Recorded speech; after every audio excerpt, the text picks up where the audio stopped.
Guys, it's Patrick, and this is Ascension Adventure Episode 4. If you're looking for a different episode, all the appropriate links will be in the description. You should definitely check out the previous episodes first if you haven't already.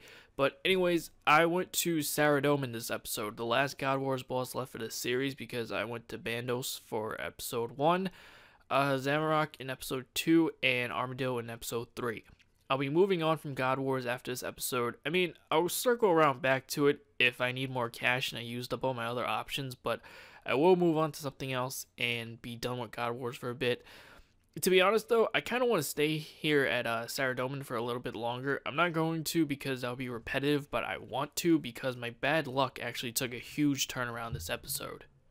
I managed to get 6 drops, well technically 4, it depends how you see it, but whatever, 4 to 6 drops.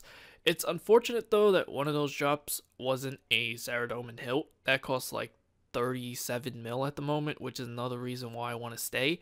I didn't do any clue scrolls either, so you aren't going to see any clips of me getting clue scroll drops and then me complaining about how bad the loot is. But no, seriously, I got sick of them, so I didn't bother.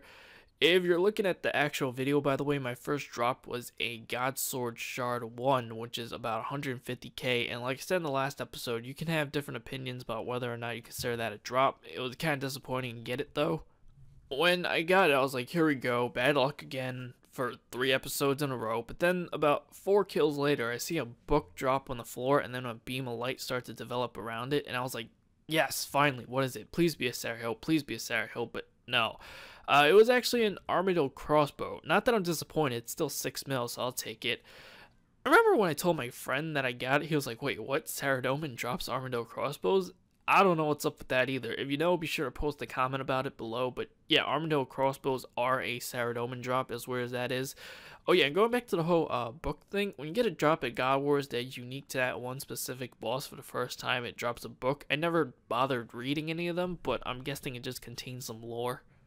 I also got a few War Priest stuff, and when I talked about it back in episode 2, someone informed me that it's an additional drop and it doesn't screw up the drop rates. Like, for example, if I were to get a Sarah Hilt drop, there's a chance I could get a War Priest item on top of that, not what I said back in episode 2, which is good to know because I thought not doing World Event 1 was screwing me out of drops.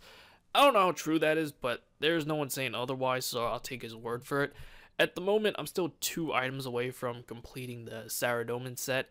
I think I still need the cape and the helmet.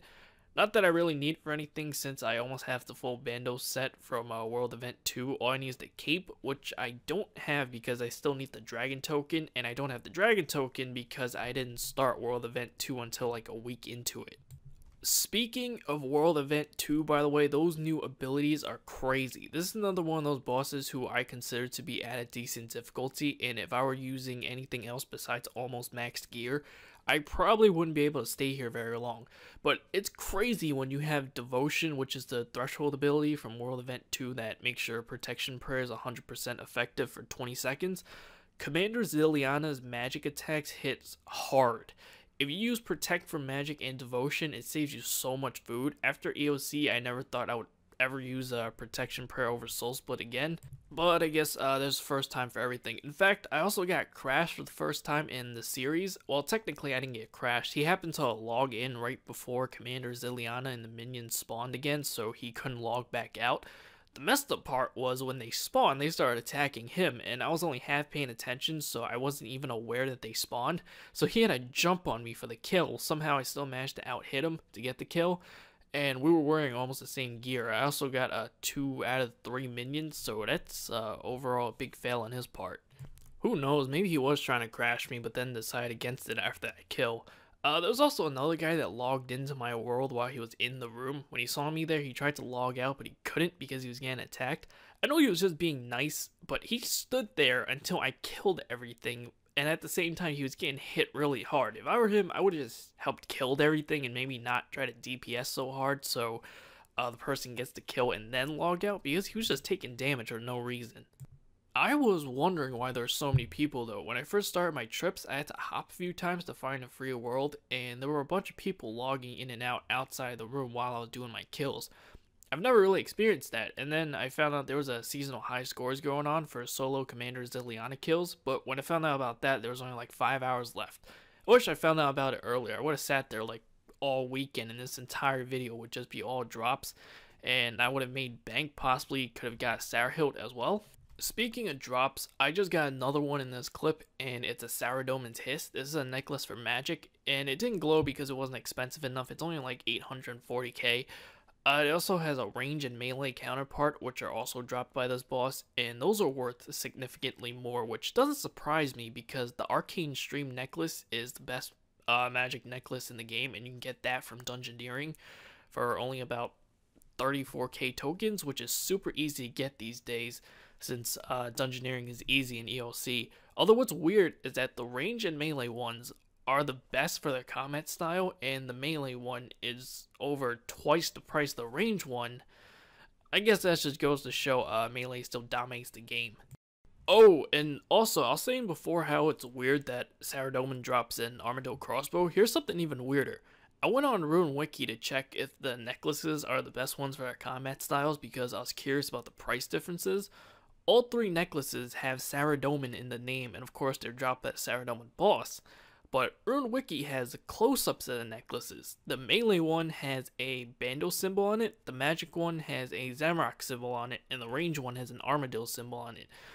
Is there some kind of lore behind this as well that I don't know about? I'm really like lacking on my RuneScape lore. The only lore I know are the ones behind quests and stuff, and that's just because I had to do all of them to get my completionist cape. As weird as it is, I understand why they do it though. They have to give Saradomin something for drops because there's only 3 combat styles, right? And the other 3 God Wars bosses have full sets of armor for their respective combat styles. Also got another drop in this clip, by the way. I got another Godsword Shard 1 from one of the minions. I wish it was a Godsword Shard 2 though, because I got a Godsword Shard 3 from Armadillo, which you saw in episode 3, and the Godsword Shard 1 from earlier. I could have made a full blade, but instead I have 2/3 of a blade and one part all by itself. You're going to see in the price check later on, I did combine the 2 shards together, and that comes out to like 350k. I kind of want to make a God Sword before this series is over. Any God Sword really. I don't know why, but I just like doing that. This clip you're looking at right now is actually 6 kills later and not 2 kills later. I'll explain that in a bit. This time I picked up another Saradomin's Hiss. I already talked about this before, so I'm not going to get into it again. But other than the price check clip at the end, there's only one more clip after this, and there's another drop in there as well. I want you to know I did not get the Saradomin's Hiss in the next drop back to back either. In fact, it was like 20 kills later. I overestimated a lot when it came to figuring out how many clips I needed, so I ended up deleting a lot of the clips in between for the video, so it wouldn't run longer than I wanted it to. But it was a good thing that I did, because if I estimate more accurately and stopped even one clip earlier, I would have never gotten it. Oh, actually, maybe I would have still did the kill and got it, because I still had a lot of supplies left, and I hate leaving when I still have supplies. It depends what I was in the mood for. The next drop is obviously not a Sarahilt because I said it like 5 times already. This next drop is definitely one of the best drops you can get. It's not another Hiss or Godsword Shard because there's a glow on it, which, by the way, I was so glad to see. It is a Saradomin's Whisper, which is the melee one. This is a bit over 5 mil, and the range one is a bit over 2 mil. I didn't actually get that one, but I figured I should mention it anyways, since I was talking about the price differences before.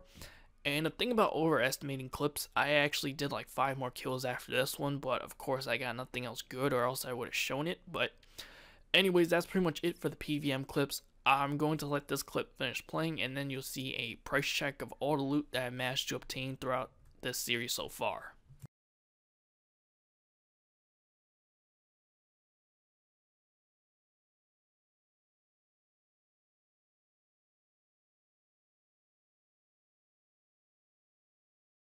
Alright, time for the price check. I decided not to do a screenshot thing anymore because that just came out bad last episode. But anyways, I'm not going to talk too much about the items because I covered just about everything I wanted to cover in the rest of the video. So let's get right to the numbers. In the price checker and money pouches, all the items and coins I've managed to obtain throughout this series so far, if you add them up, it totals a little bit under 37 mil. And if you subtract the amount I had by the end of the last episode, that comes out to a little bit under 15.8 mil. So I made almost 15.8 mil this episode. I still got a long way to go, but I'll keep working at it. And that's it for this video. Remember to like, favorite, and subscribe if you haven't already. I'll catch you guys later. Peace.